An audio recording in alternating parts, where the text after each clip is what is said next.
찬양의 제목이 여러분 뭐였는지 기억나세요? 사랑합니다 나의 하나님이라는 찬양의 고백이었습니다. 진짜 아십니까? 여러분, 노래에는요 마음이 담겨야 돼요. 찬양에는요 우리 중심에 고백이 담겨야 합니다. 우리가 찬양대가 찬양을 하지만 실제로는 찬양대가 찬양하고 우리가 구경하고 있는 게 아니거든요. 찬양대가 찬양하는 그 찬양을 우리가 함께 그 찬양의 고백으로 같이 주님 앞에 찬양하는 시간이 찬양대가 찬양하는 시간인데, 찬양대가 사랑합니다 나의 하나님이라고 고백했습니다. 그러면 우리도 사랑합니다 나의 하나님이라고 고백할 수 있어야 되겠죠. 진짜십니까? 하나님이 그러실 거예요. 너 진짜냐? 물으실 때 예 주님, 제가 주님 사랑합니다 이렇게 고백하실 수 있는 우리 사랑하는 성도님들 되시기를 간절히 소망합니다. 여러분, 우리 하나님 사랑하려면요 하나님의 사랑이 어떤 사랑인지를 우리가 알아야 돼요. 그걸 알고 경험해야 하나님 나를 사랑하시는구나, 그걸 알아야 우리가 하나님을 사랑할 수 있습니다. 그냥 하나님 사랑해야지. 여러분, 하나님 어떻게 사랑해야 되나요? 하나님 어떻게 사랑하죠? 많이. 사랑 어떻게 하냐? 잘. 이런 거 말고요. 어떻게 하나님을 사랑할 수 있는가? 여러분, 다른 건 몰라도요 사랑하면, 분명하게 사랑하면 나타나는 현상이 있습니다. 특징이 있습니다. 바로 이게 뭐냐면, 사랑하면 그 사랑하는 그 상대 때문에 기쁨이 생겨요. 기쁨이 이렇게 솟아나요. 여러분 생각해 보세요. 사랑하는 여러분 자녀들, 손주들 생각하면 어떠세요? 기쁘시죠? 만나면 행복하시죠? 좋으시죠? 왜 그래요? 그게 사랑하기 때문에 생기는 기쁨이에요. 여러분, 누군가를 사랑하면, 내가 사랑하고 있으면 사랑한 대상이 나의 기쁨이 되고 그것이 나의 힘이 되는 거, 그게 사랑함의 바로 증거입니다. 내가 사랑한다는 증거거든요. 내가 기뻐하는 거. 여러분, 뭘 기뻐하십니까? 여러분, 우리 올 한 해 표가 여호와를 기뻐하라는 표인데요, 하나님 내가 정말 사랑하고 있으면 하나님 기뻐하는 마음이 내 마음 속에 있고 그것이 나의 기쁨이 됩니다. 여러분, 그게 바로 사랑하는 것이고, 그게 우리 마음 속에 있을 때 우리 속에 큰 힘과 기쁨이 된다라는 거예요. 여러분, 아까 우리 시편 4편 말씀을 성시교독할 때 교동문에서 읽었는데요, 기억 하나도 안 나시죠? 그냥 눈 따라서 읽고 글로만 읽고 끝나셨잖아요. 제가 시편 4편 말씀을 굉장히 좋아하는데, 이 말씀을 좋아하는 이유 중에 하나가 뭐냐면, 맨 뒤에 이런 고백이 있어요. 주님이 나와 함께 하셔서 주님이 내 마음에 두신 기쁨은 어떤 기쁨이냐면, 주님이 우리의 마음속에 기쁨을 주셨는데 그 기쁨이 얼마나 크냐면, 그들의 곡식과 새 포도주가 풍성할 때보다 더한다라고 이렇게 시편에 말씀하고 있거든요. 이게 무슨 말이냐면, 그 당시 농사를 지으면 뭐가요? 곡식이 많이 걷어지고, 또 포도 농사를 지으면 포도 수확이 가득해서 포도 수확이 포도주가 가득하면 마음이 어때요? 쉽게, 여러분 사업을 했는데 돈 많이 벌었어요. 그럼 어때요? 기분 좋으시죠? 뭐 회사에서 일을 했는데 성과급이 뭐 엄청나게 많이 나왔어요. 그럼 어떠세요? 행복하고. 표정들을 보니까 뭐 안 좋으시면 안 좋으시다고 얘기를 하세요. 좋으시잖아요. 그거보다 더 풍성할 때보다 더 기쁨이 있다라는 거. 뭐가요? 주님이 우리의 마음속에 주신 기쁨이, 주님이 우리 가운데 함께 하실 때 그 기쁨이 넘친다고 시편 기자는 고백해요. 그리고 내가 평안히 눕고 자기도 하리니, 왜냐하면 나를 안전히 살게 하시는 이는 오직 여호와 하나님이시기 때문에 그렇다라는 거예요. 아멘. 정말이십니까? 제가 아까 또 속을 뻔했어요. 찬양대 찬양하다 끝난 줄 알고. 하나님은 우리를 속이지 않으세요. 신실하신 분이세요. 믿고 의지할 수 있는 분이세요. 그분이 뭐예요? 우리의 피난처가 되어 주셔서 안전하게 우리를 쉬게 하신다고. 오늘 인사를 안 하고 시작했네요. 뭐라고 인사하려고 그랬냐면, 추운 데 나오셔서 참 좋습니다. 추운 데 나오시느라 애쓰셨습니다. 왜요? 추우면 어디 있고 싶으세요? 이불 밖으로 나오시기 싫으시잖아요. 그죠? 이불 안이 따뜻하고 안전해요. 근데요, 이불보다도 따뜻하고 안전한 곳이, 우리의 영혼의 진정한 쉼터, 피난처가 되시는 곳이 바로 우리 주님 품이라는 거예요. 진짜입니다. 제가 그냥 드리는 말씀이 아니에요. 우리의 영혼이 진짜 쉼을 누리고 우리의 영혼이 안식할 수 있는, 사실 우리가 영혼이라는 것을 우리가 잘 인식하지 못할 때가 참 많아요. 우리의 영혼이 죽어 있거든요. 잠들어 있거든요. 그러다 우리가 주님을 만나고 주님이 우리 안에 함께 하시기 시작하면, 그때부터 우리의 영혼이 생명으로 살아 일어나기 시작해요. 그럼 그때부터 좀 달라져요. 왜? 우리의 영혼이 그렇게 살다가 우리의 영혼이 피곤하고 지치고 낙심하고 궁핍하면, 굶주리면 우리의 영혼이 어때요? 갈망해요. 아우성을 쳐요. 여러분, 배고프면 뭐 드시고 싶으세요? 식사하고 싶으시죠? 그죠? 왜요?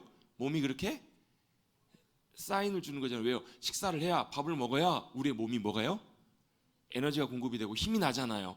영혼도 비슷해요. 영혼도 그렇게 채워지지 않으면 우리의 영혼이 갈급해요. 우리의 영혼이 배고파요. 목말라요. 근데 우리의 영혼은 뭘로만 채우실 수 있냐면 하나님의 생명으로, 하나님의 은혜로 주님만이 우리의 영혼을 채우실 수가 있거든요. 그래서 주님이 우리의 뭐가 되시냐면 피난처가 되시고 우리의 공급자가 되시고 우리를 채우시고 도우시는 주님이 되신다라는 거. 여러분, 우리의 영혼이 강건케 되시고 충만하게 채워지시기를 주님의 이름으로 축복합니다.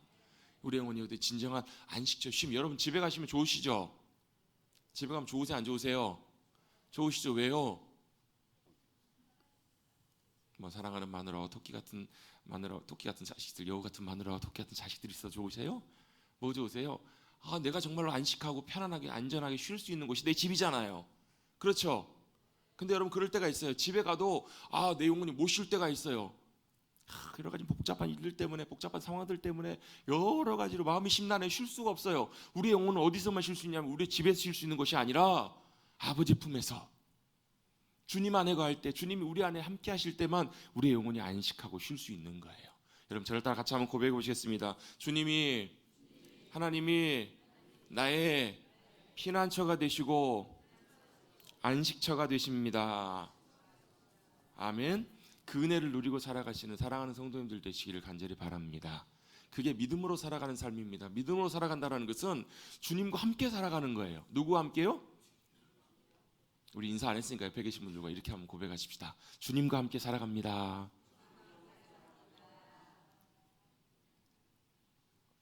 두 분이 안 하셔서 할 때까지 다시 한번 머리 반대편을 보시면서 주님과 함께 살아갑니다. 주님과 함께 살아갑니다. 그게 믿음으로 살아가는 삶이에요. 그게 우리 신앙생활이라고요. 신앙생활은 나의 주님과 함께 살아가는 거예요. 눈에는 안 보이세요. 그러나 우리와 함께 하시고 우리가 잘 느낄 수 없어도 그때도 주님이 역사하신다고요. 내가 그 1월 초에 봤던 영화 얘기를 뭐 몇 주 하잖아요. 계속 했잖아요. 지금도 원래는 사실 그런 영화들이 금방 극장에 내려가는데 막 사람들이 계속, 특별히 교회 성도들이 막 단체 관람도 하고 막 그래서 요즘도 계속 다시 또 상영을 계속 하고 있어요. 신의 악단 이런 영화에 보면 그 웨이메이커라는 찬양이 나와요. 그 아프리카 분이 쓰신 찬양인데 제가 몇 번 소개한 적 있죠. 길을 만드시는 분, 하나님 뭐 하시는 분이냐, 길을 만드시는 분. 근데 그 찬양의 시작이 참 고백이 좋아요. 이곳에 함께 하시고 운행하시네 그 주님을 내가 찬양합니다. 이곳에 역사하시네 주님이, 그래서 내가 주님을 높인다라는 거예요. 그래서 마지막 뒤에 보면 이런 후렴 부분이 가사가 있어요. 브릿지가 뭐가 있냐면 비록 눈에 보이지 않아도, 비록 내가 느낄 수 없어도 주님이 여전히 결코 쉬지 않고 일하십니다 라는 그런 가사의 고백이 뒤에가 나오거든요. 여러분, 내가 믿음으로 산다는 것은 그 주님과 함께 살아가는 거예요. 내 눈엔 비록 보이지 않아도, 내가 느낄 수 없는 때도 많아도 여전히 주님 뭐하고 계시냐면 우리의 삶을 바라보고 계시고 붙들고 계시고 일하고 계시고 지키시고 계시고 역사하고 계신다는 거예요. 믿으십니까? 믿으신다면 그 주님이 함께 하심을 우리가 삶에서 경험하고 살아가십시다.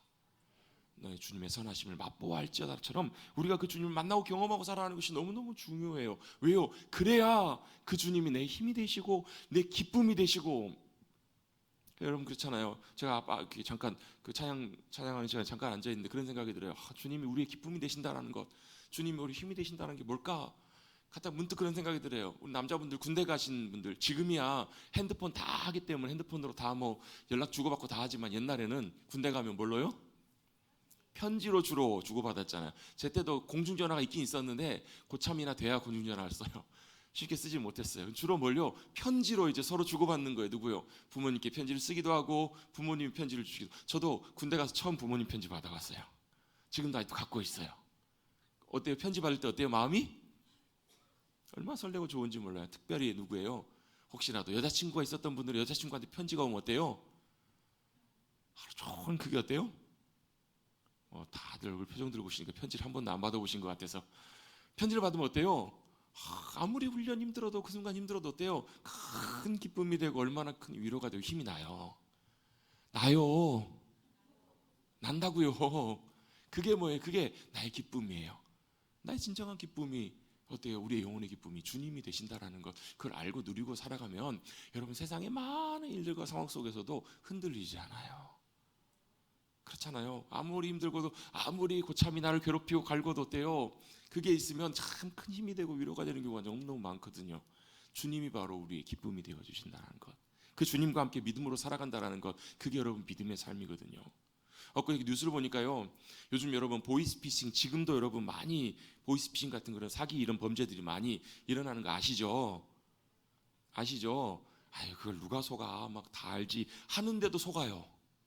하도 막 정교하고 막 그 사기치는 기술도 갈수록 발전하니까요. 뭐 그런 경우가 있었나 봐요. 어떤 분이 사업하시는 분인데 갑자기 금요일 날 저녁에 가족들하고 밥을 먹고 있는데 문자가 왔어요. 봤더니 돈이 100만 원 입금이 됐대. 자기 통장으로 100만 원 입금이 됐대요. 그래서 처음에는 뭐 사업 뭐 이렇게 대금 뭐 공사 대금이나 이런 게 들어왔나 보다 이렇게 봤는데 이렇게 자기 확인해 보니까 이름을 보니까 모르는 사람이야. 누가 돈을 잘못 보냈나? 이러고 하고 이제 지금 금요일이고 하니까 이제 주말 지내고 월요일 날 은행 가서 한번 확인해 보고 이렇게 해야 되겠다라고 생각을 하고 있었는데 주말에 이제 자꾸 연락이 오는데 어떻게 연락이 오냐면 통장에 1원을 입금을 시키는 거예요. 1원을 입금시키면 뒤에다가 8자를 글자를 쓸 수 있잖아요. 있어요. 옆에다가 글자를 8자를 쓸 수가 있습니다. 8자. 1원을 넣고 입금 8자를 짝 쓰는데 무슨 내용이냐면 미안하다 내가 당신한테 돈을 잘못 입금해 당신 계좌로 돈을 잘못 보냈다. 그래서 내 저 연락처가 여기니까 연락을 좀 달라. 이런 게 딱 찍히더라는 거예요.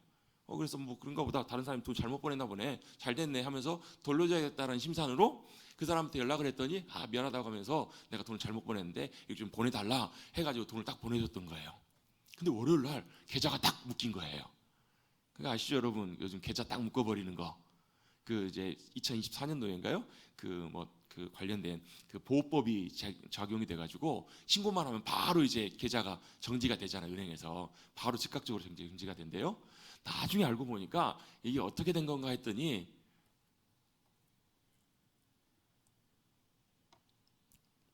궁금하세요? 우리가 알아야 되잖아요. 이게 어떻게 되는가 봤더니 이 사람이 이제 그 이제 범죄자가 이제 보이스피싱 돈을 하는 사람이 속인 사람이 피해자한테 누구 계좌를 알려준 거냐면 이 사업하는 사람 이 사람 계좌를 알려주는 거예요. 요즘 보면 홈페이지 같은 데 이런 데 보면 사업하는 사람들 그 입금 계좌 같은 것들 많이 이렇게 노출을 시켜 놓잖아요. 근데 그런 계좌들이 아마 타겟이 됐나 봐요. 이 계좌로 이제 돈을 보내라고 해서 이 사람 보낸 거예요. 그래요? 그렇죠? 이 사람한테 보냈어요? 근데 이 사람은 누군지 잘 모르니까 이 사람이 잘못 보냈나 보다 하고 있어 누구한테 보낸 거예요? 사기치는 사람 사기꾼한테 범죄자한테 돈을 보낸 거예요. 그러니까 졸지에 이 사람은 자기가 모르고 한 것인데 이게 딱 뭐가 되는 거예요? 보이스피싱 할 때 중간에 자금 있잖아요. 이 사람 받아가지고 대포 통장으로 보내고 받는 중간책이 된 거예요. 이 사람이. 그래가지고 경찰서 가가지고 은행에 가가지고 나 전혀 몰랐다 이렇게 해도 이 사람이 돈을 받아서 보낸 게 증거가 분명히 있기 때문에 이 상당히 난감하게 된 거예요. 모든 계좌가 다 묶여가지고 나중에는 모든 게 다 묶여서 돈을 찾으려면 직접 은행에 가고 신분증 확인하고 돈을 찾아서 해야 될 만큼 이렇게 굉장히 복잡하고 어려운 그런 상황들을 지나고 있다고 그 뉴스가 나왔어요. 제가 무슨 얘기하려고 하는 거냐면 갈수록 더 이런 것들이 진화되고 발달해요. 더 쉽지가 않은 이런 일들이 일어난다고요. 이때 뭐가요? 여러분 우리의 힘과 지혜만으로 여러분 이 모든 것들을 다 뚫어내고 이겨낼 수가 없어요. 물론 하나님의 보호하심과 인도하심과 도우심이 우리 가운데 함께해 주셔야 돼요. 그리고 또한 뭐가 필요한가? 그런 것들을 분별해내고 판단해낼 수 있는 지혜와 분별력이 우리 가운데 필요해요. 그래서 성경에 보면 그 지혜와 분별력을 성경에서는 명철이라고 하는데요. 그 지혜와 명철이 누구에게 어디에게 어떤 자에게 임하냐면 하나님을 경외하는 자에게.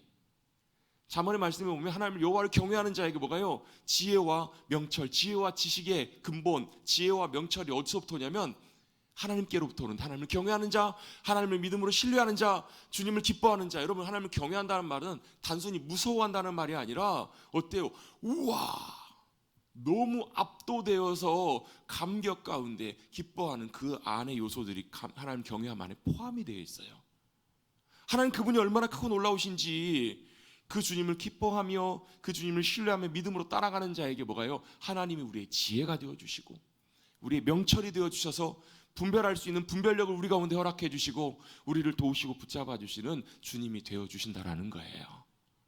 여러분 그 은혜를 믿음 안에서 주님과 동행하며 누리고 살아가시기를 간절히 바랍니다. 어떻게 주님과 함께 믿음으로 걸어갈 때 그게 가능하다고요. 여러분 내가 아무리 똑똑하고 내가 아무리 잘해도 여러분 어디에 코베가는 세상이에요. 어떻게 될지 몰라요. 또 내가 어떻게 할 수 없는 그런 일들을 만날 때도 많아요. 그럴 때 여러분 어떻게 하시겠습니까? 아까 우리 고백했던 것처럼 주님이 우리의 피난처가 되시고 안식처가 되어 주셔서 그 주님 안에 거하여 안전함과 평안함을 누리시는, 우리 아까 찬양할 때도 찬양했잖아요. 주사랑 어때요? 주님의 사랑이 어떻다고요? 거친 풍랑에도 우리를 깊은 바다처럼 잠잠하게 하시고, 주사랑 어때요? 그 다음 뭐죠? 그 다음 뒤에 가사가 주사랑 내 영혼의 반석 그 위에 든든하게 내가 서게 하신다고요. 여러분 우리 혼란스러운 세상, 여러분 세상이 휘변해가는 세상, 복잡한 세상, 이 세상의 삶 가운데서 주님이 우리의 반석 되셔서 그 위에 든든하게 서시고 주님이 우리를 붙들어 주심으로 진정한 평안함을 누리시고 승리하시는 귀한 믿음의 백성들이 되시기를 다시 한번 주님의 이름으로 축복합니다. 이게 믿음의 삶입니다. 이렇게 살아가는 삶이 믿음의 삶입니다. 성경에 나와 있던 모든 믿음의 사람들은 이 귀한 믿음의 삶의 은혜들과 열매들을 누리고 살았습니다. 그럼 중요한 건 뭐겠어요? 어떻게 주님과 함께 믿음으로 같이 살아가냐는 거예요. 어떻게 주님과 함께 믿음으로 동행하며 살아가는가? 여러분 태어나면서부터 훌륭한 탁월한 믿음의 대단한 믿음의 사람들은 많지 않아요.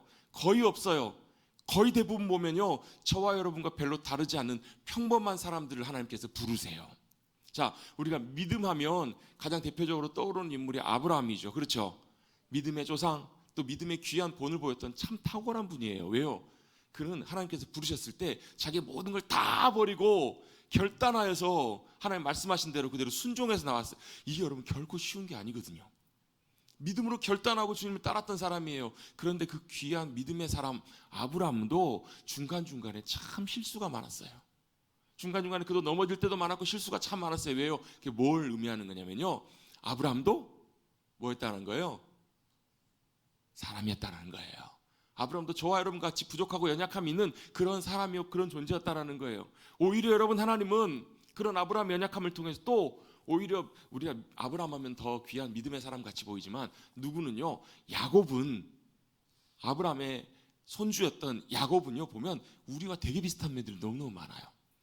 욕심 많고 여러 가지로 막 잔머리 많이 굴리고 또 여러 가지 어때요? 막 아무튼 자기 어떻게든지 움켜쥐려고 하고 뭐 아닌 것처럼 다 그러시지만 그 야곱의 그 모습들이 보면 오히려 저와 여러분의 그런 모습들이 훨씬 더 많이 보이는 좀 친숙해 보이는 그런 존재라는 거예요. 그런데 하나님은 그런 야곱을 선택하세요.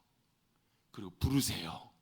그리고 뭐 하세요? 하나님의 귀한 자녀로 백성으로 하나님의 놀라운 역사를 이루는 하나님의 귀한 믿음의 사람으로 부르시고 선택하시는 거예요. 여러분 대단한 사람을 하나님께서 부르시지 않아요. 평범하고 연약하고 부족한 사람, 어찌 보면 참 모자란 사람, 여러분 그 형 에서와만 비교해 봐도요 에서가 훨씬 더 야곱보다 제가 볼 땐 더 나아 보여요.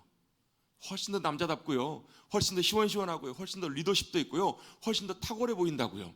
그런데 하나님께서는 에서를 선택하시기보다 야곱을 선택하십니다. 그것이 여러분 우리에게 위로가 되는 것은 하나님은 저와 여러분 같이 부족하고 연약한 또 믿음으로 살다가 늘 넘어지고 늘 부족한 저와 여러분을 뭐 하세요? 선택하시고 부르시고 주님 앞으로 믿음으로 나오도록 인도하시고 기다리고 계신다라는 거예요. 할렐루야. 하나님께서 야곱을 선택하십니다. 선택하셨습니다. 그런데 하나님께서 그를 선택하시고 마는 것이 아니라 선택하신 다음에 뭐 하시냐면 야곱을 뭐 하시냐면 다루시고 훈련하세요. 연단시키시고 변화시켜 가신다고요. 여러분 믿음의 중요한 법칙 중에 하나가 있습니다. 우리의 믿음은요 타고나지 않아요. 또 우리의 믿음은요 하루아침에 변화되지 않아요. 여러분이 예수님 믿고 막 그랬잖아요. 사도 바울도 보면 어때요? 막 예수님을 핍박하는 사람이 막 예수님 믿는 사람 잡아다가 막 가두고 옥에 가두고 심지어 뭐 전승에 의하면 스데반이 자기 친구인 걸로 나오거든요. 자기가 친구가 돌 맞아 죽는데도 당연하다고 여기고 사람들이 옷을 받아서 증인을 삼아주고 했던 사도 바울이었대요. 다메섹에 예수 믿는 사람들 잡으러 가다가 누굴 만나요? 빛으로 임하시는 주님을 만나요. 다메섹으로 올라가는 길에 주님을 만납니다. 그리고 나서 그의 삶이 완전히 변화되잖아요. 그렇죠? 사도행전 9장에 보면 완전히 다른 사람이 돼요. 즉각적으로 어떻게 해요? 예수님이 참 주님이심을 증거하고 예수님 핍박하던 바울이 오히려 예수님을 전하는 사람으로 완전히 변화돼요. 그렇죠? 야 보세요 목사님, 바울은 바로 변했잖아요. 바울은 즉각적으로 하나님께서 그를 완전히 변화시키셨잖아요. 이렇게 생각하기 쉬운데요 바울에게도요 그게 전부가 아니에요. 하나님이 그를 만나주시고 그의 삶이 완전히 변화됐지만 그의 삶을 하나님께서 어떻게 해요? 아라비아 광야로 그를 보내셔서 훈련시키시고요. 그가 교회 공동체 안에 바로 들어가지도 못하고 고향 다소에 가서 오랜 시간을 보내야만 했어요. 그 시간이 무슨 시간이냐면 하나님이 바울을 뭐 하시는 시간이요? 빚어가시는 시간, 변화시켜 가시는 시간. 왜요? 누구에게나 다 그 과정이 필요하기 때문에 그래요. 여러분 예수 믿고 은혜 받아서 어떨 때 막 3일 금식기도 하고 일주일 금식기도 해가지고 어때요? 기도원을 갔다가 내려오는데 어때요? 우와, 변화돼서 천사처럼 변화돼 갖고 왔어요. 그러면 좋겠죠? 별로 관심들도 없으신가 봐요. 여러분 그렇게 우리의 믿음의 삶이 한순간에 쉽게 변화되지는 않는다라는 거예요. 시간이 필요해요. 과정이 필요합니다. 하나님께서 하나하나 빚어가시고 만들어가시는, 여러분 사람의 성격 잘 변해요? 안 변해요? 잘 안 변해요. 여러분 사람의 성품도 여러분 하루아침에 빚어지는 것이, 만들어지는 것이 아니라고요. 여러분 옆에 계신 분들 죄송합니다. 얼굴 한 번만 쳐다보십시다. 얼굴 한번 보시면 뭐가 보이세요? 얼굴이 보이시죠? 누구의 얼굴이 보이세요? 아이, 뭘 그런 걸 물어봐요. 누구의 얼굴이 보이나요? 상대방의 얼굴이 보이시잖아요. 그죠? 그렇죠? 근데요, 믿음으로 살아가며 우리의 삶이 변화돼 가고 하나님께서 우리의 삶을 빚어가시고 만들어 가시면 우리 얼굴에 우리 얼굴이 보이지만 그 얼굴을 통해서 뭐가 보이냐면 주님의 얼굴이 보여요. 주님의 성품이 나타나고요. 주님의 귀한 것들이, 주님의 향기가 나타나요. 우리 아까 장로님 기도하실 때도 우리가 그리스도의 향기가 되게 하시고 그리스도의 편지가 되게 해달라고, 우리를 통해서 누가 나타나시냐면 주님이 나타나시거든요. 근데 그게 하루아침에 되는 것은 아니에요. 그런데 그럼에도 불구하고 하나님은 그 시간들을 어떻게 해요? 가지고 빚어가신다고. 야곱을 몇 년간이요? 130년간. 모세를 몇 년간이요? 80년간. 요셉을 몇 년간이요? 10몇 년간. 하나님께서 그렇게 빚어가세요. 다윗을 몇 년간이요? 거의 20년간, 거의 10몇 년간 그를 빚어가셔서 그 과정들을 통해서 어떻게 해요? 하나님이 원하시고 기뻐하시는 모습으로 사람들을 만들어 가시고 변화시켜 가시고 세워 가시더라는 거예요. 제가 말씀을 준비하다가 갑자기 그런 생각이 문득 들었어요. 이렇게 어디 제가 다니다가 제가 쓰는 물건, 제가 사용하는 물건 요걸 이렇게 그렇게 놔뒀는데 다른 분이 말도 안 하고 함부로 이걸 다른 데 갖다 놨어요. 다른 데 치워놓고 막 이렇게 했어요. 그럼 제가 기분이 좋을까요? 아유, 목사님은 너그러우시니까 그래도 안 좋아요. 그렇죠. 누군가가 내가 사용하는 거, 내가 주인인데 내 건데 다른 사람이 함부로 그걸 치우거나 바꾸면 기분이 좋지 않아요. 어떨 땐 굉장히 불쾌할 때도 있어요. 그렇죠? 네, 뭐 오늘 날씨 추우니까 제가 이해합니다. 날씨가 추워서 입이 얼어서. 그렇죠, 여러분? 그래요. 내가 주인이면, 내 것이면 내가 원하는 대로 그 자리에 그렇게 있고 사용하는 것이 내가 참 만족스러워요. 누군가를 함부로 바꾸고 마음대로 바꿔놓으면 참 사실 좋지 않아요. 근데 그러면서 문득 무슨 생각이 들냐면 하나님은 어떠실까라는 생각이 들어요. 천지 만물을 누가요? 하나님이 만드셨어요. 하나님이 기뻐하시는 모습으로. 우리 지난 한 주간에 성경 통독하면서 창세기 1장 읽으면서 하나님이 창조하실 때 어떻게 해요? 말씀으로 창조하셨더니 그대로 돼요. 그랬더니 하나님이 참 기뻐하세요. 보시기에 참 좋아하시더라고요. 얼마나 기뻐하셨는지 몰라요. 세상을, 또 누구를요? 하나님 닮은 모습으로, 하나님 형상으로 인간을 만드시고 너무너무 참 기뻐하셨어요. 그래서 그 집 이름이 뭐예요? 하나님과 함께 사는 집 이름이 에덴이에요. 에덴이 기쁨이란 뜻이에요. 에덴 동산이 무슨 뜻이라고요? 기쁨의 동산, 기쁨의 집이라고요. 왜요? 하나님이 참 기뻐하시는, 하나님 닮은 사람. 여러분 닮은 존재가 누구예요? 자녀들, 여러분으로부터 태어난 자녀들 여러분 닮았죠? 닮았다는 소리 들으면 기분 좋으세요? 안 좋으세요? 좋은 것만 자기 닮으면 좋고 나쁜 거는 안 좋고 그러세요? 여러분 자식을 보면 그렇잖아요. 손주들 보면 어떠세요? 손주가 자기 닮은 거 보면 참 좋아요. 아니신가요? 여러분이 대답을 해주셔야 제가 물 한 잔을 마십니다. 제가 양해 말씀을 드립니다. 제가 한 주간에 성경독도 사경을 인도했더니 괜찮다가 어제 저녁부터 약간 좀 목이 안 좋아가지고 일부터부터 좀 목이 좀 많이 갈려요. 좋은 목소리로 말씀을 전해야 되는데 좀 양해를 좀 해주십시오. 목소리가 좋지 않죠? 네, 그렇습니다. 네, 그래요. 참 좋아요. 나 닮은 누군가를 본 존재를 보면, 나로부터 나온 존재를 보면 참 기뻐요. 하나님이 아담을 그렇게 기뻐하셨다고요. 그렇게 아담을 만드시고 기뻐하셨어요. 근데 누가요? 인간이 누구 마음대로, 이제는 하나님 마음대로가 아니라 내 마음대로 세상을 마음대로 바꿔놓는 거예요. 내가 내 마음대로 살기 시작하고, 심지어는 뭐가요? 내 인생을 내가 내 마음대로 산다는데 누가 뭐라 그래? 근데 여러분, 우리의 인생, 우리의 존재라는 게 여러분 이 땅에 그냥 태어난 게 아니에요. 하나님이 우리를 이 땅에 보내셨거든요. 하나님의 소유고 원래 하나님의 형상대로 만들어졌는데 자기 맘대로 마음대로 바꿔서 자기 마음대로 살아요. 그래서 이제는 어떻게 하시겠다라는 거예요? 하나님 우리를 부르시고 예수 그리스도를 통해서 하나님의 자녀가 되게 하시고 하나님의 백성이 되게 하신 다음에 이제 어떻게 해요? 그 다음부터 뭐 하세요? 하나님이 우리의 머리도 만져주시고 우리의 몸도 만져주시고 우리의 성품도 만들어 가시고 우리의 모습을 빚으셔서 뭐 하신다고요? 하나님이 다시 기뻐하시는 모습으로, 원래 그 모습으로 변화시켜 가시고 회복시켜 가시는 그 역사가 바로 뭐예요? 주님이 사람을 변화시켜 가시는 과정이에요. 그래서 어때요? 야곱은 태어날 때 야곱으로 태어나요. 야곱은 뭐예요? 형보다 자기가 먼저 나가겠다고 발꿈치 붙잡고 안 놓고, 이름부터가 여러분 발꿈치를 움켜쥔 자라는 뜻이에요. 여러분 이름만 들어도 야곱이 어떤 사람인지 대충 아시겠죠? 모르시겠습니까? 나중에 천국 가서 만나보십시다. 잘 모르시겠는 분은. 여러분 이름만 들어도 그 인생이 어떤지 어느 정도 짐작이 가요. 움켜쥐고 살아요. 안 놔요. 욕심으로 가득 채워져요. 자기 욕심으로 살고 자기의 뜻을 이루기 위해서 절대 포기하지 않았던 야곱을 하나님이 어떻게 바꿔가시는가? 그를 하나님의 귀한 복된 믿음의 사람으로 변화시켜 가시고 바꿔가시더라는 거예요. 야곱만 그럴까요? 하나님은 이 자리에 우리 모두도 그렇게 빚어가고 만들어가길 원하세요. 그럼 하나님이 어떻게 우리를 빚어가고 만들어 가시는가? 여러 가지 방법이 있지만 그 중에서 하나님이 많이 사용하시는 방법 중에 하나가 뭐냐면 우리를 어려움과 문제의 자리로 이끄십니다. 우리를 어떻게 해요? 문제를 만나게 하신다고요. 사실 야곱의 삶을 되돌아보면 야곱은 늘 어때요? 문제가 끊이지 않는 인생을 살았어요. 쉬운 인생이 아니었다고요. 태어날 때부터 뱃속에서부터 형하고 싸웠어요. 그렇죠? 형하고 싸웠는데 누가 이겼어요? 형이 이겼어요. 그래서 형이 먼저 나왔나 봐요. 성경에 그렇게 기록이 돼 있어요. 형이 먼저 나가요. 가지마, 내가 먼저 나갈 거야. 붙잡고 나왔어요. 그래서 어때요? 태어나서도 형하고 사이가 별로 좋지가 않았어요. 형하고 사이가 좋지 않았어요. 늘 다퉜어요. 늘 갈등이 있었어요.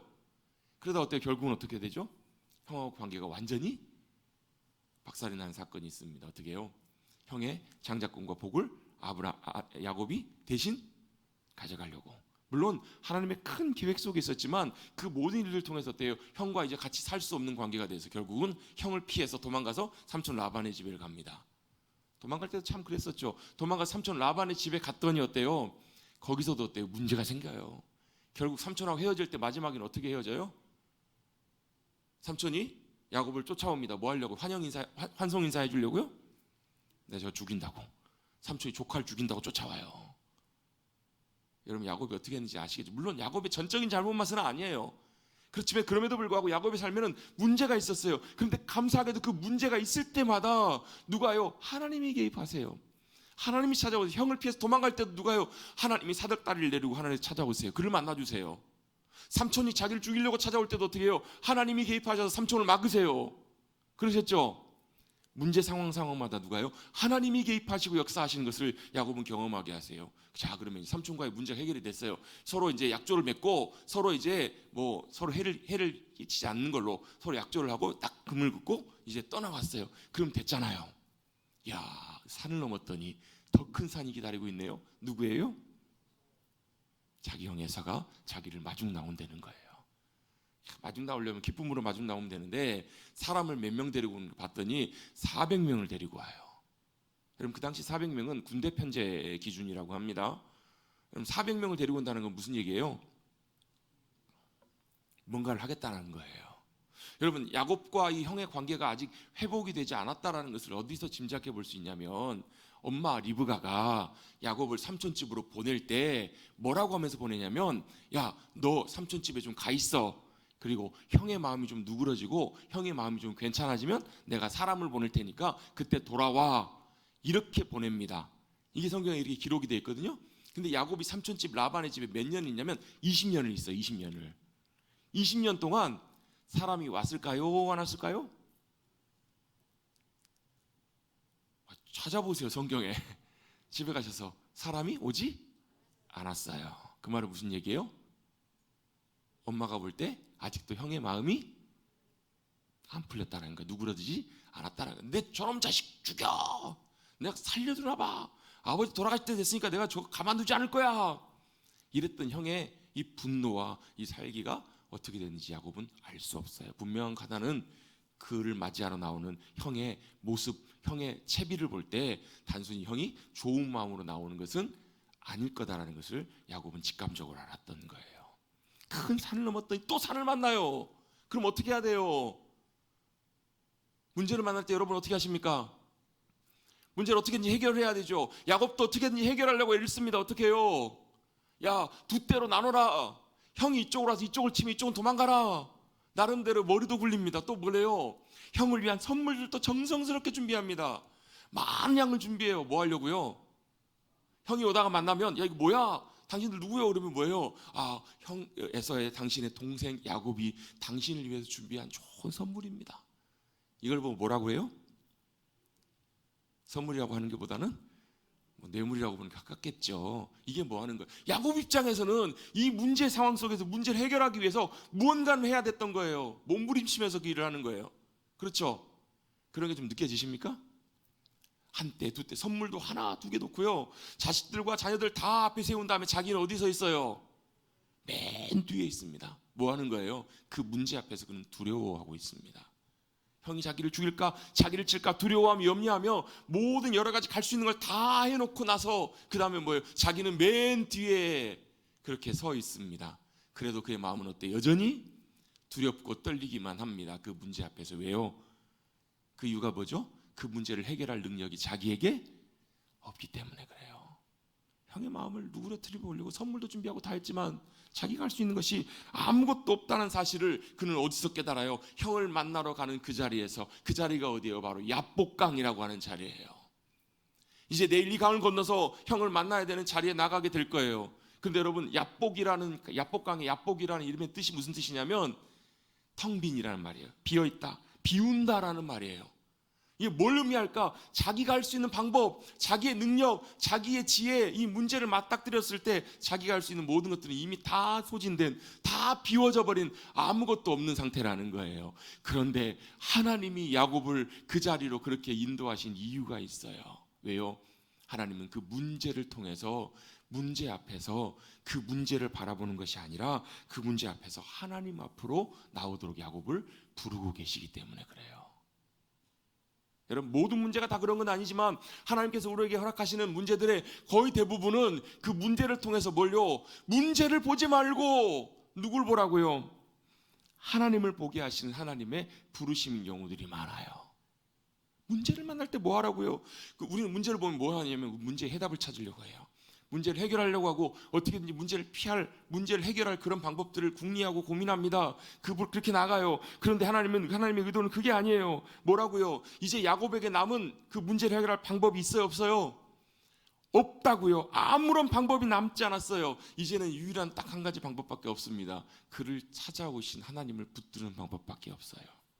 오늘 우리가 읽었던 24절 본문의 첫 절 말씀은 이렇게 설명합니다. 첫 절 한번 보실까요? 뭐라고 나오죠? 야곱은 뭐 했다고? 야곱은 홀로 남았어요. 여러분, 혼자 있는 거예요. 근데 여러분, 여기서 그냥 단순히 야곱이 혼자 남아있다는 것만 표현하는 것보다도 야곱은 이제 의지할 것이 아무것도 없다는 거예요. 아무것도 의지할 수 없는데 어떤 사람이 찾아와요. 누굴까요? 여러분, 그 구약 성경에서는요, 천사가 방문하는 경우도 있는데 천사가 방문할 때 거의 대부분의 경우 보면 하나님이 천사의 모습으로 찾아오신 경우들이 많아요. 그러니까 천사가 나타나서 그 사람 만나는 것은 그 존재가 하나님을 의미하는 경우들이 많아요. 그리고 또 이걸 통해서 알 수 있어요. 야곱이 그 사람과 씨름하고 그 다음 날이 밝았을 때 그 자리를 뭐라고 그는 고백하고 있냐면 그곳의 이름을 브니엘이라고 고백해요. 브니엘이 뭐예요? 뒤에 보면 원래 브니엘이라는 뜻은 그 밑에 성경에 보면 설명 있는 분들이 있어요. 하나님의 얼굴이라는 뜻이에요. 파님이라는 단어에서 온 말인데요. 엘은 하나님이고 하나님의 얼굴. 야곱이 뭘 봤다고요? 하나님의 얼굴을 봤다고. 어디서요? 그 홀로 남아있던 야복강에서. 언제요? 그날 밤에요. 그날 밤에 야곱은 뭐하고 있었어요? 그를 찾아온 한 사람을 붙들고 있었던 거예요. 씨름하였다. 영어 성경에 레슬링이라고 나오는데요, 그를 쉽게 말하면 붙잡고 안 놓은 거예요. 붙잡고 놓지 않는 거예요. 밤새도록 그를 놓지 않았다고. 왜요? 왜 그랬을까? 왜 그랬을까요? 야곱은 지금 홀로 있어요. 그 말은 아무도 의지할 데가 없고 아무것도 의지할 방법이 없었던 거예요. 이제 유일하게 뭐만요? 그를 찾아온 그 한 사람, 바로 누구시냐면 하나님, 주님, 그분밖에 그가 붙들고 의지할 분이 없었던 자리, 그 자리가 바로 야복강이었어요. 하나님은 그 자리로 나오도록 부르세요. 하나님은 우리 인생의 문제 앞에서 누구 앞으로 나오도록 부르고 계시냐면 주님 앞으로 나오도록 우리를 부르고 인도하고 계세요. 여러분, 물론 이 자리에 지금 말씀 들으시는 분 중에서 야곱과 같이 그런 심각한 문제를 겪지 않으신 분들은 별로 공감이 안 될 수도 있어요. 근데 여러분, 그건 상관없어요. 우리가 무슨 문제, 무슨 일을 만나든 그것과 상관없이 모든 상황을 통해 하나님께서는 그 문제를 보지 말고 뭘 보라고 하시냐면 그 문제로 우리를 인도하시는 하나님을 보라, 주님을 바라보라, 이렇게 말씀하고 계신다라는 거예요. 여러분, 하나님께서 우리에게 그런 문제나 이런 상황들을 주시는 이유는 그 문제가 아닙니다. 말장난 같죠? 문제가 아닙니다. 문제가 아니라 그 문제를 통해서 문제를 보지 말고 주님을 보라 하시는 그게 하나님의 이유이고 하나님의 의도시라는 거예요.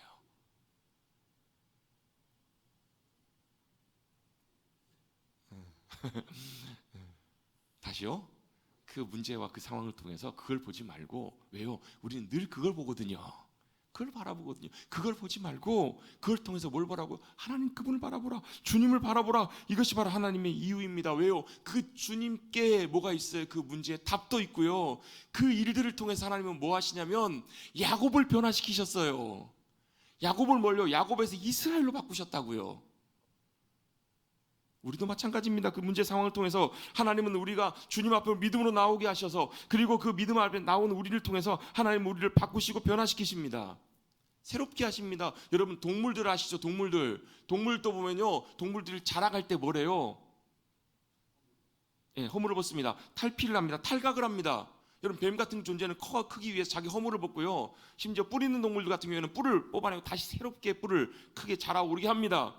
우리 믿음의 사람들도 마찬가지입니다. 하나님은 우리가 그렇게 변화되고 성장하기를 원하세요. 그래서 더 귀한 주님의 모습으로, 주님의 형상으로 우리가 빚어지고 만들어지기를 원하셔서 그런 문제들과 그런 상황들을 우리에게 허락해 주실 때가 있다라는 거예요. 제가 엊그저께 뉴스를 보는데 요즘 이번 주가 되게 추웠잖아요, 그죠? 겨울 중에 제일 추운 주간이었었잖아요. 낮에도 영하고 막 영도 막 이랬었는데 뭐가 나오냐면 저기 남해 앞바다에서 훈련하고 있는 군인들의 모습이 이제 영상에 나와요. 뭐냐면 SSU라고 해상에서 작전하는 특수작전사령부인데요. 제가 SSU를 이제 예전에 어떤 TV 프로그램에서도 뭐 부대끼리 나와서 대결할 때도 나왔는데 그 전에 제가 알고 있었는데, 어떻게 알고 있었냐면 제가 서울에 수영을 배울 때 수영 코치가 SSU 출신이었어요. 그분이. 근데 그분들은 뭐 하는 거냐면, 우리 여러분 예전에 세월호 사건 날 때도 밑에 잠수해가지고 구조하고 작업했던 그분들이 주로 SSU 출신들이에요. 뭐 UDT도 있지만. 그래서 바다에서 험난하게 그 일들을 작업을 하고 또 작전을 수행해야 되기 때문에 어떻게 훈련이 굉장히 힘들래요. 훈련이 뭐 몇십 주간 진행을 하는데 굉장히 훈련이 힘들어서 중간에 이렇게 낙오되는, 중간에 이제 탈락하는 그 인원들 되게 많이 생기고, 요즘 같은 겨울에는 뭐 할까요? 우리는 어떻게 해요? 따뜻한 데서 따뜻하게 있잖아요. SSU 대원들은 뭐 하냐면 훈련 SSU 대원이 되기 위해서 교육을 받는 대원들은 바다에 들어가가지고 바다에 이 추운 날 이제 몇 킬로를 수영을 하고 또 노를 저어서 그 고무 보트를 운행하기도 하고 이런 것들을 하는 거예요. 참 시원하고 좋겠죠? 얼어 죽을 것 같은데 왜 그렇게 해요? 그렇게 해야 되는 이유가 있죠. 왜 그렇죠? 그 훈련을 통과해야, 그 훈련을 감당해야 뭐가 하는 거예요? 그거보다 더 쉽지 않은 상황을 만날 때 임무를 수행하는 군인으로서 역할을 감당할 수 있기 때문에, 군인이 군인 되기 위해서 그 훈련을 해야 되는 것처럼 우리의 믿음의 사람들도 하나님께서 우리를 어떻게 해요? 그렇게 빚어가시고 만들어가시면서 더 귀한 믿음의 사람들로 하나님은 우리가 변화되고 성장하고 새로워지기를 주님은 원하시는 거예요. 이때 누가요? 야곱이 이 자리에 나오게 된 거예요. 그는 문제 상황 속에 있습니다. 그런데 지금 그에게는 아무것도 보이지 않고 뭐만요? 그가 붙들고 있는 그 한 사람, 그 사람만 보입니다. 심지어는 어때요? 이기지 못할 것 같으니까 어떻게 해요? 야곱의 허벅지 관절을, 옛날 성경에는 환도뼈라고 나오죠. 아마 여기 고관절, 엉덩이뼈, 여기 대퇴부 이쪽을 이제 의미하는 뼈 같아요. 여기를 쳐요. 여러분, 고관절 다치면 사람이 어떻게 돼요? 큰일 납니다. 정상적으로 못 걷습니다. 고관절이 어떻게 된 거예요? 옛날 성경에는 위골됐더라, 어긋났어요. 쉽게 말하면 고관절이 뼈가 이제 정상적이 아니게 된 거예요. 그래서 야곱은 그 이후부터 어떻게 해요? 평생을 걸을 때 아마 절뚝절뚝거리며 걸었을 거란 얘기예요. 여기를 왜 쳤을까? 그 당시에 사람들은 여기 고관절 또 이 허벅지 관절 여기에 사람의 힘이 나온다고 생각했어요. 그 야곱의 힘을 하나님께서 꺾어버리신 거예요. 야곱 자신의 힘과 자신의 능력의 원천이었던 그 허벅다리를 주님이 치시면서 그를 어떻게 쓰러뜨리신 거예요. 그런데 여러분, 그건 진짜 쓰러진 것이 아니라 주님 앞에 쓰러진 것. 그럼에도 불구하고 그는 포기하지 않아, 놓지 않아요. 나를 복주시지 않으면, 나를 축복하지 않으면 가게 하지 않겠습니다. 놔라 하는데 놔요, 안 놔요? 안 놔요. 포기하지 않아요. 끝까지 붙잡아요.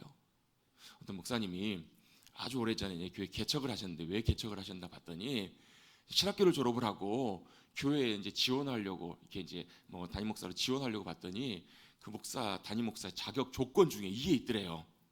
쉬 낙심하지 아니하며, 이런 조건이 있더라는 거예요. 뭐예요? 쉽게 말하면 어려움을 만나도 쉽게 낙심하지 않는 목사를 뽑는다라는 거예요. 이게 그걸 봤더니 자기는 죽었다 깨나도 안 되겠더라는 거예요. 그래서 그분이 개척을 하셨대요. 왜요? 상황이 어려우면, 문제가 생기면 어때요? 우리는 본성적으로 낙심하기가 쉬워요.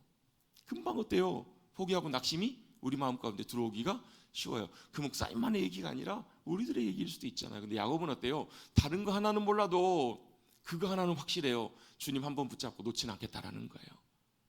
주님, 나에게 복 주시지 아니하시면 이 복은 뭐예요? 지금 당장에 내일 맞닥뜨려야 되는, 당장에 그 앞에 있는 모든 문제 속에서 하나님의 형통케 하심, 도우심, 그 은혜를 함께 하시지 않으면, 부으시지 않으시면 나는 놓지 못하겠다라는 거예요. 그런 절박한 심정으로 하나뿐인 마지막 유일한 수단으로 주님을 붙들고 놓지 않았던 거예요.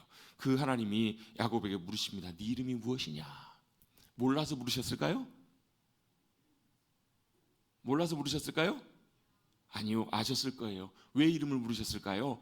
확인시켜 주시는 거예요. 야, 네 인생이 어떤 인생이냐? 여러분의 이름은 어떻게 되십니까? 여러분, 우리의 이름 각자의 이름이 있지만 우리의 인생의 이름도 어쩌면 야곱일지 모르겠습니다. 여러분, 우리의 인생의 이름이 야곱입니다. 하나님 앞에서 야곱이 이렇게 대답했어요. 왜? 그게 자기 이름이고 자기 삶이고 자기 실제 모습이니까 하나님은 야곱을 향해서 이렇게 말씀하십니다. 다시는 야곱이라 부르지 말고 뭐라고 부르라고요? 같이 한번 해보십시다. 이스라엘이라고 부르라. 여러분, 이스라엘 하면 여러분 저쪽 팔레스타인에 있는 이스라엘 생각나시죠? 여기서 이스라엘은 무슨 이스라엘이에요? 하나님과 겨루어 이겼다. 또 이런 의미도 있습니다. 하나님이 그를 위해 싸우신다라는 의미도 있습니다. 뭐 하나님 나라의 왕자라는 의미도 있고 여러 가지 의미를 해석해 볼 수가 있어요. 중요한 건 뭐예요? 그가 붙들고 매달렸던 그 하나님께서 이제 자신을 야곱이라 부르시는 것이 아니라 이스라엘이라 부르신다라는 거예요. 뭐가요? 존재가 변화됩니다. 여러분, 이름이 바뀌었다는 말은 그 존재가 변화됐다는 말이에요. 야곱과 같은 인생을 살았던 인생을 이제는 너는 야곱이라 하지 말고 이제는 뭐라고 하라고요? 이스라엘이라고 하라고요. 하나님의 언약의 백성, 하나님이 책임지시고 보호하시고 그를 위해 싸우시는, 복 주시는 그 백성, 그 민족이 될 것이다라고 야곱에게 하나님께서 선언해 주고 계시는 거예요. 여러분, 저와 여러분도 야곱에서 이스라엘로 변화되는 놀라운 은혜를 경험하시기를, 그걸 믿음으로 붙드시기를 주님의 이름으로 축복합니다. 하나님은 저와 여러분을 보실 때요, 야곱과 같은 인생일지라도 이스라엘로 보고 계신다고요. 이스라엘이 되기로 원하세요. 그렇게 믿음으로 나오도록 부르고 계신다고요. 그래서 그 쉽지 않는 일들을 주신다고요. 여러분, 나중에 그 다음날 아침에 어때요? 형을 만났을 때 어떻게 됐어요? 야곱이 완전히 달라져요. 맨 뒤에 있던 야곱이 맨 앞으로 달려나갑니다. 뭐예요? 자기가 준비했던 모든 방법을 다 치워버려요. 자기의 방법을 모든 걸 다 치우고 있는 그대로 달려가요. 그랬더니 어떻게 돼요? 놀랍게도 형이 그와 만나서 그를 끌어안고 같이 웁니다. 자기가 해결할 수 없었던 형의 마음을 바꾸는 문제, 그걸 누가 바꾸셨을까요? 야곱은 한계 없어요. 야곱은 주님 붙들고 자기를, 하나님께서 야곱을 이스라엘로 변화시켜 주시는 그 변화의 은혜만 경험했어요. 그랬더니 하나님께서 그 문제는 앞서가시고 처리하시고 모든 것들을 바꿔 놓으시지 않으셨냐는 거예요. 여러분, 그 주님께 우리의 답이 있고 우리의 인생의 모든 길들이 있습니다. 여러분, 하나님 참 귀한 선한 분이십니다. 우리의 삶을 어떻게 해요? 때때로 문제와 어려움을 통해서 우리를 바꿔가기를 원하세요. 근데 우리는 몰라요. 우리는 뭐만 봐요? 문제만 봐요. 어려움만 봐요. 하나님, 왜 내게 이런 어려움을 주십니까? 왜 내게 이런 아픔과 고통을 주십니까? 왜 나를 이렇게 힘들게 하십니까? 여러분, 가만히 그냥 편하게, 뭘 이렇게 복잡하게 하지 말고 그냥 신앙생활 편하게 하고 그러면 참 좋을 것 같잖아요. 그죠? 그래요, 안 그래요? 그래요, 안 그래요? 근데 여러분 더 특별한 임무를 수행하는 특별한 부대들은, 더 군인들은 더 힘든 훈련, 힘든 과정을 지내야 하는 것처럼 하나님께서도 야곱을 그렇게 빚어가시기 위해서 그 힘든 과정들을 통해서 그를 변화시켜 가셨던 거예요. 그리고 하나님이 그의 복이 되시고 그의 생명이 되시고 그의 도움이 되어주신 거예요. 여러분, 가수 중에서 여러분 악동 뮤지션이라고 들어보셨죠? 악뮤라고 그 남매 오빠하고 여동생이 가수 활동을 하는데 참 대단한 싱어송라이터예요. 곡도 참 잘 쓰고 노래도 참 잘하고 많은 영향력을 미치는 그런, 이제 벌써 데뷔한 지가 10년이 넘었어요. 10대 때 데뷔해가지고 벌써 10년이 넘었는데, 그 악동 뮤지션이 몽골에서 있다가 왔는데 그게 처음에 또 화제가 많이 됐어요. 2013년 14년도에 그 오디션 프로그램에 노래 경연대회 나올 때 굉장히 화제가 됐는데, 몽골에서 학교를 안 다니고 홈스쿨링, 집에서 이제 공부를 하다가 이제 노래를 하러 이렇게 나왔다고 이렇게 소개가 돼서 굉장히 화제가 됐었어요. 근데 그 이유가 학교를 안 가고 싶어서 안 간 것이 아니라 그 부모님이 돈이 없어서, 왜냐하면 그 부모님이 몽골의 선교사님이셨거든요. 선교사님인데 원래 우리나라에 있을 때 찬양팀, 유명한 찬양팀에 이제 찬양 인도하는 그 아버지가 찬양 인도하는 인도자였는데, 하다가 선교사로 부름을 받고 선교사로 가게 됐는데, 가서 이제 그 후원해줬던 후원들이 다 끊어지기 시작한 거예요. 몽골에 선교사님들이 가셨는데 후원해주기로 했던 분들이 후원이 다 끊어지니까 경제적으로 굉장히 어려웠던 거예요. 그러니까 어때요? 아이들을 학교도 보낼 수 없을 만큼 굉장히 이제 어려운 시간들을 보냈어요. 그것 때문에 여러 가지 많은 갈등들도 있고 많은 어려움들이 있었는데, 돌아놓고 보면 어때요? 그것들이 다 어떻게 해요? 그 과정들을 통해서 귀한 이게 그룹이 만들어졌고, 그 친구들이 일반 세상 가수지만 참 좋은 선한 영향력들을 미치고 있어요. 그런데 제가 이 얘기를 왜 꺼내냐면, 그 선교사님이, 그 아버지가 그곳에서 경제적으로 너무 궁핍하고 힘들 때, 막 재정적인 후원들이 끊길 때, 문제가 생겼을 때, 여러분 우리는 어떻게 해야 되나요? 그럴 때 어떻게 해야 되죠? 도움을 구하고 이렇게 해야 되잖아요. 근데 그때 기도 하나가 하나님께 주셨던 말씀이 하나가 있었대요. 그게 잠언 말씀인데요. 잠언 14장 26절에 이런 말씀이 있대요. 여호와를 경외하는 자에게는 견고한 의뢰가 있나니 그 자녀들에게 피난처가 있으리라 라는 말씀이에요. 경제적으로 먹고 살 게 없고 당장에 여러분 아이들 학교도 보낼 수 없을 만큼 그렇게 굉장히 심각한 궁핍한 상황 속에 있었는데, 여러분 이걸 세번역 성경에서 이렇게 쉽게 좀 번역합니다. 주님을 경외하면 강한 믿음이 생기고 그 자식들에게도 피난처가 생긴다, 이렇게 해석가 설명하고 있어요. 그걸 통해서, 그 은혜를 통해서 그 쉽지 않은 과정들을 지나가면서 어찌 보면 참 귀한 남매들이 그렇게 귀하게 세워지지 않았나라고 생각해 볼 수 있어요. 오히려 그 어려움들을 통해서 하나님께서는 뭘요? 주님을 신뢰하는 믿음을 더 굳건하게 붙잡게 하시고, 그걸 통해서 공급하시고 세우시고 역사하시는 주님의 놀라운 손길을 경험하게 되었던 거예요. 그래서 그 자녀들에게 어때요? 학교도 가지 못할 만큼 어려움 가운데 있었던 자녀들에게 뭐가, 주님이 피난처가 되어주시고 주님이 도움이 되시고 역사하셔서 그들을 통해서 주님이 놀라운 일들을 행하시는 것을 경험하게 되었다라는 간증의 고백이 있어요. 여러분, 하나님께서도 우리 마찬가지십니다. 우리를 문제 자리로 앞으로 나오게 하십니다. 문제로 우리를 부르세요. 그리고 그 문제를 보지 말라고 하시고 문제 앞에 나가서 하나님 앞으로 나오도록 부르시는, 하나님을 보게 하시는 귀한 믿음의 역사가 그 모든 상황 속에 있음을 여러분 우리가 꼭 기억하시기를 주님의 이름으로 축복합니다. 이런 말씀을 정리합니다. 하나님이 야곱을 부르신 것처럼 저와 여러분을 하나님이 부르셨습니다. 그리고 우리를 어떻게 해요? 빚어가시고 더 귀한 주님 기뻐하시는 모습으로 만들어 가시기 위해서 어떻게 해요? 우리에게 문제 상황을 허락하시기도 하세요. 문제 앞으로 나오기도 하세요. 그 문제 상황에서 어떻게 해요? 야, 문제를 보지 말고 누굴 보라고요? 하나님을 보라, 주님을 보라 말씀하시고 그것으로 우리를 세워가세요. 그리고 그 주님을 바라보고 붙들었을 때 하나님이 야곱을 보실 때 뭘로 보세요? 넌 야곱이 아니다, 너는 이스라엘이다, 이렇게 부르세요. 그리고 그 모든 앞으로의 과정들은 어떻게 해요? 주님이 인도하세요. 여러분, 혹자는 다리를 쩔뚝쩔뚝 거리는 걸 보면서 자아의 죽음을 얘기하시는 분들이 있어요. 이전에 살았던 야곱이 죽고 이제는 어떻게 해요? 이스라엘로 살게 하시더라는 거예요. 여러분, 저와 여러분도 하나님께서 그런 귀한 믿음의 자리로 부르고 계심을 꼭 믿음으로 붙잡고 주님이 우리의 승리 되심을, 힘이 되심을, 피난처와 안식처가 되심을, 위로와 도움이 되심을 경험하고 살아가시는 저와 여러분 우리 모두가 되시기를 주님의 이름으로 축복합니다. 그렇게 믿음으로 승리하십시다. 믿음으로 주님께서 온전히 우리를 만들어주시는, 만나주시는 귀한 은혜를 경험하고 나가시는 우리 사랑하는 성도님들 되시기를 다시 한번 주님의 이름으로 축복합니다. 하나님 감사합니다. 늘 함께 해주시고 동행하여 주시옵소서. 믿음으로 주님 바라보게 하여 주옵소서.